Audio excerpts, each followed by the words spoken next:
नमस्कार। ओम श्री गणेशाय नमः। स्वजन, हम आज इस वीडियो में वर्ष 2025 जून महीने मेष राशिफल का सामान्य कार्यक्षेत्र, आर्थिक, स्वास्थ्य और उपाय के बारे में विस्तार से जानकारी देने का प्रयास करें। 2025 जून महीने का मेष राशिफल 2025 के अनुसार यह महीना मेष राशि के जातकों के लिए कई मामलों में अनुकूल रहने की संभावना दिखाई दे रही है। आपकी राशि के स्वामी मंगल महीने की शुरुआत में अपनी नीच राशि कर्क में चौथे भाव में विराजमान रहेंगे, जो आपको स्वास्थ्य समस्याएं भी दे सकते हैं। लेकिन 7 तारीख से वह आपके पंचम भाव में जाकर राजयोग बनाएंगे, जो आपको शिक्षा और धन संबंधी मामलों में सफलता प्रदान करेंगे। विद्यार्थियों के लिए इस महीने चुनौतियां आने वाली हैं, जो उनको परेशान कर सकती हैं। विवाहित जातकों के लिए महीने की शुरुआत अनुकूल रहेगी और आपके रिश्ते में प्रेम बढ़ेगा। प्रेम संबंधों के लिए महीना आपके बीच गलतफहमी और झगड़े की स्थिति बन सकती है। आर्थिक रूप से कुछ खर्च लगे रहेंगे। हालांकि आपकी आमदनी में अच्छी बढ़ोतरी होगी। आपका बैंक बैलेंस बढ़ेगा और इससे आप राहत की सांस ले सकते हैं। भाई बहनों का सहयोग आपको काम में मिलेगा। माताजी को स्वास्थ्य समस्याएं परेशान कर सकती है। पिताजी से सहयोग प्राप्त होगा। नौकरी करने वाले जातकों को भागदौड़ का सामना करना पड़ेगा। काम के सिलसिले में लंबी यात्राएं और विदेश यात्रा का योग बन सकता है। व्यापार करने वाले जातकों के लिए भी इस महीने अच्छी सफलता की स्थिति बन सकती है। अपने स्वास्थ्य के प्रति आपको सावधानियां रखनी होंगी, क्योंकि इस महीने आपका स्वास्थ्य पीड़ित हो सकता है और आप किसी बीमारी की चपेट में आ सकते हैं। धार्मिक क्रियाकलापों में आपकी रुचि बढ़ेगी और आप छोटी छोटी तीर्थ यात्राएं कर सकते हैं। कार्यक्षेत्र, करियर के दृष्टिकोण से यह महीना मध्यम से कुछ बेहतर रहने की संभावना है। दशम भाव के स्वामी शनि महाराज पूरे महीने द्वादश भाव में विराजमान रहेंगे, जिससे कार्यक्षेत्र में भागदौड़ बनी रहेगी। आप कार्यों में अत्यधिक व्यस्त रहेंगे। आपके ऊपर काम का दबाव भी रहेगा, लेकिन काम के सिलसिले में एक राज्य से दूसरे राज्य या एक देश से दूसरे देश जाने का मौका मिलेगा।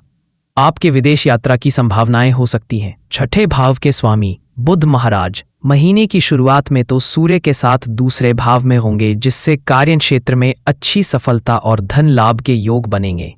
उसके बाद वह 6 तारीख को आपके तीसरे भाव में चले जाएंगे, जिससे आपको कम्युनिकेशन से अच्छा लाभ मिलेगा और नौकरी में स्थिति मजबूत होगी।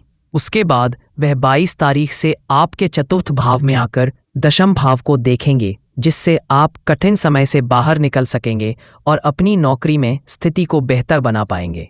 सप्तम भाव पर महीने के अंत तक यानी कि 29 जून तक शुक्र महाराज सप्तमेश होकर दृष्टि डालेंगे, जो आपके व्यवसाय के लिए एक अनुकूल परिस्थिति कही जा सकती है। इसके अतिरिक्त बृहस्पति महाराज की अमृत दृष्टि भी सप्तम भाव पर होगी, जिससे व्यापार में निरंतर उन्नति के योग बनेंगे और आपके व्यापार में अच्छी स्थितियां देखने को मिलेंगी। यदि आप इस दौरान विदेशी संपर्कों का लाभ उठा सकें तो और भी बेहतर हो सकता है। आर्थिक यदि आपकी आर्थिक स्थिति को देखा जाए तो यह महीना आपके लिए मिला-जुले परिणाम लेकर आ सकता है। अच्छी बात तो यह है कि आपको इस महीने अच्छी आमदनी प्राप्त होने के योग बन सकते हैं। जून मासिक राशिफल 2025 के अनुसार द्वादश भाव में पूरे महीने शनि महाराज विराजमान रहेंगे, जो आपके खर्चों में निरंतरता को बनाए रखेंगे। इसलिए इस महीने खर्च तो लगे रहने वाले हैं, लेकिन पूरे महीने एकादश भाव में राहु महाराज विराजमान रहेंगे, जो न केवल आपकी इच्छाओं की पूर्ति करेंगे बल्कि आमदनी में भी लगातार बढ़ोतरी करते जाएंगे। व्यापार से भी आपको धन लाभ के योग बनेंगे। 29 तारीख से शुक्र के दूसरे भाव में जाने से व्यापार में और भी अधिक धन लाभ प्राप्त हो सकता है। बृहस्पति महाराज भी सप्तम भाव, नवम भाव और एकादश भाव को देखेंगे। यह आपके व्यापार और आपके कार्यक्षेत्र में वृद्धि करेंगे और आपकी आमदनी को बढ़ाते चले जाएंगे। सूर्य महाराज महीने की शुरुआत में दूसरे भाव में और उत्तरार्ध में आपके तीसरे भाव में आएंगे। ऐसे में आर्थिक स्थिति में सुधार आ सकता है और सरकारी क्षेत्र से संबंधित लाभ होने के योग बनेंगे। मंगल महाराज सर्वप्रथम तो आपके चतुर्थ भाव में बैठकर एकादश भाव को देखेंगे और उसके बाद 7 तारीख से पंचम भाव में जाकर भी आपके एकादश भाव को देखेंगे, जिससे आपको आर्थिक तौर पर लाभ मिलने के अच्छे योग बन सकते हैं। हालांकि इस महीने आपको शेयर बाजार में निवेश करने से बचने की सलाह दी जाती है। स्वास्थ्य: यह महीना स्वास्थ्य के दृष्टिकोण से उतार चढ़ाव से भरा रहने की संभावना है। वैसे तो आपकी राशि के स्वामी मंगल महाराज अच्छी स्थिति में रहेंगे, लेकिन महीने की शुरुआत में कर्क राशि में मंगल का होना छाती से जुड़ी समस्याएं दे सकता है। आपको छाती में जकड़न या जलन की समस्या महसूस हो सकती है। उसके बाद मंगल महाराज 7 तारीख से आपके पंचम भाव में केतु के साथ ही युति करते हुए अंगारक योग बनाएंगे, जो आपके पेट की समस्या दे सकता है। इस दौरान पेट में किसी तरह का अल्सर होने या किसी तरह की शल्य चिकित्सा के योग भी बन सकते हैं, इसलिए आपको बहुत ज़्यादा सावधानी रखनी चाहिए। ऐसी किसी भी स्थिति से बचने के लिए तैयार रहना चाहिए। इसके अतिरिक्त पूरे महीने शनि महाराज भी आपके द्वादश भाव में बने रहेंगे, जो कि स्वास्थ्य के दृष्टिकोण से अनुकूल स्थिति नहीं कही जा सकती है। आपको स्वास्थ्य सेवाओं पर खर्च करना पड़ सकता है। अपने स्वास्थ्य को अनुकूल बनाए रखने के लिए आपको निरंतर प्रयास करने होंगे। नई दिनचर्याओं को अपनाएं और सुबह की सैर करें, जिससे आपको लाभ मिलेगा। ज़्यादा से ज़्यादा पौष्टिक भोजन करें और एक बार में पूरा पेट भरकर भोजन न करें, बल्कि थोड़े थोड़े समय पर थोड़ा थोड़ा भोजन करें। इससे पाचन तंत्र में सुधार आएगा और पेट से जुड़ी समस्याओं में कमी आ सकती है। आवश्यक होने पर चिकित्सक से उपचार कराएं। प्रेम व वैवाहिक डे: यदि आप किसी प्रेम संबंध में हैं तो यह महीना आपके लिए नाजुक रहने की संभावना है। वे महीने केतु महाराज का पंचम भाव में विराजमान रहना एक दूसरे के प्रति गलत फहमी को बढ़ावा दे सकता है, जिससे आपके रिश्ते में बार बार तनाव या टकराव और झगड़े की स्थिति उत्पन्न हो सकती है। कुछ लोगों को धोखा भी मिल सकता है, जिससे उनका दिल टूट सकता है। पंचम भाव के स्वामी सूर्य महाराज महीने की शुरुआत में दूसरे भाव में बुध के साथ विराजमान रहेंगे, जिससे आप अपने प्रियतम को घर के दबाव के कारण खुद से दूर करने की कोशिश कर सकते हैं। उसके बाद 15 तारीख से सूर्य महाराज तीसरे भाव में बृहस्पति देव के साथ विराजमान होंगे और यहीं पर बुध महाराज भी होंगे। इस दौरान आप अपने दोस्तों से सलाह करके अपने रिश्ते को संभालने का प्रयास करेंगे। हालांकि उससे पहले ही 7 तारीख को मंगल महाराज भी पंचम भाव में केतु के साथ आकर युति करेंगे, जिससे मंगल केतु का अंगारक योग प्रेम संबंध को पूरी तरह से बिगाड़ सकता है, इसलिए आपको बहुत सावधान रहना होगा। जहां तक विवाहित जातकों की बात है, तो सप्तम भाव के स्वामी शुक्र महाराज लगभग पूरे महीने आपके प्रथम भाव में यानी कि आपकी ही राशि में बने रहेंगे और वहां से सप्तम भाव को देखेंगे।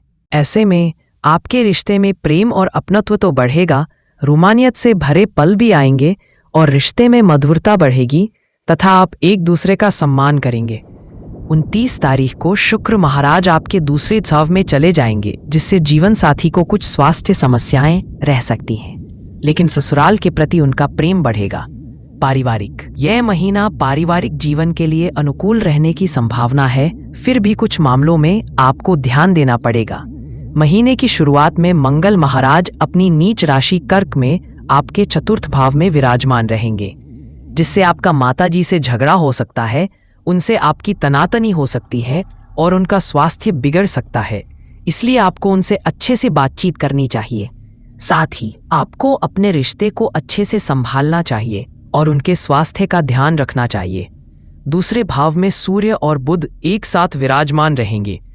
महीने की शुरुआत में इनका इस भाव में होना पारिवारिक जीवन को अनुकूल बनाएगा। कुटुंब के मामलों में आपको अनुकूल परिणाम मिलेंगे और घर परिवार में अच्छा सामंजस्य देखने को मिलेगा। दूसरे भाव के स्वामी शुक्र का आपकी राशि में होना परिवार के लोगों का आपको सहयोग दिलाएगा। तीसरे भाव में बृहस्पति महाराज पूरे महीने विराजमान रहेंगे, जिससे आपको भाई बहनों का सहयोग मिलेगा। उनके लिए भी यह महीना अनुकूल रहेगा और उनके काम बनेंगे। उनकी प्रगति से आपको प्रसन्नता होगी। 6 तारीख से बुध अपनी ही राशि के तीसरे भाव में बृहस्पति के साथ आ जाएंगे, जिससे भाई बहनों के रिश्ते में अनुकूलता आएगी और घर में खुशी महसूस होगी। 7 तारीख से मंगल महाराज चौथे भाव से निकलकर पंचम भाव में आ जाएंगे, जिससे संतान को लेकर कुछ समस्याएं हो सकती हैं, लेकिन माताजी के स्वास्थ्य में सुधार होगा और घर परिवार की स्थिति अनुकूल रहेगी। पिताजी से आपके संबंध भी मधुर बनेंगे और उनके सहयोग से धन लाभ प्राप्त हो सकता है और व्यापार में उन्नति होगी। दूसरे भाव के स्वामी शुक्र का आपकी राशि में होना परिवार के लोगों का आपको सहयोग दिलाएगा। तीसरे भाव में बृहस्पति महाराज पूरे महीने विराजमान रहेंगे, जिससे आपको भाई बहनों का सहयोग मिलेगा। उनके लिए भी यह महीना अनुकूल रहेगा और उनके काम बनेंगे। उनकी प्रगति से आपको प्रसन्नता होगी। 6 तारीख से बुध अपनी ही राशि के तीसरे भाव में बृहस्पति के साथ आ जाएंगे, जिससे भाई बहनों के रिश्ते में अनुकूलता आएगी और घर में खुशी महसूस होगी। 7 तारीख से मंगल महाराज चौथे भाव से निकलकर पंचम भाव में आ जाएंगे, जिससे संतान को लेकर कुछ समस्याएं हो सकती हैं, लेकिन माताजी के स्वास्थ्य में सुधार होगा और घर परिवार की स्थिति अनुकूल रहेगी। पिताजी से आपके संबंध भी मधुर बनेंगे और उनके सहयोग से धन लाभ प्राप्त हो सकता है और व्यापार में उन्नति होगी। उपाय: आपको श्री गणेश जी महाराज को बुधवार के दिन दुर्वांकुर अर्पित करना चाहिए। आपको प्रत्येक रविवार को सूर्य देव को लाल कुमकुम मिलाकर तांबे के पात्र से अर्घ्य देना चाहिए।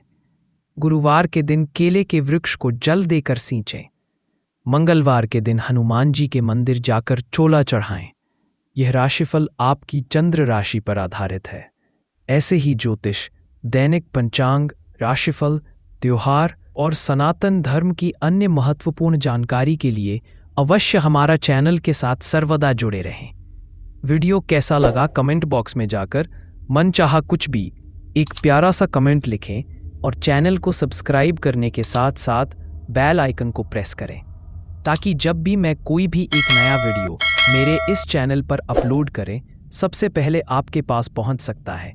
धन्यवाद। आपका दिन शुभ हो।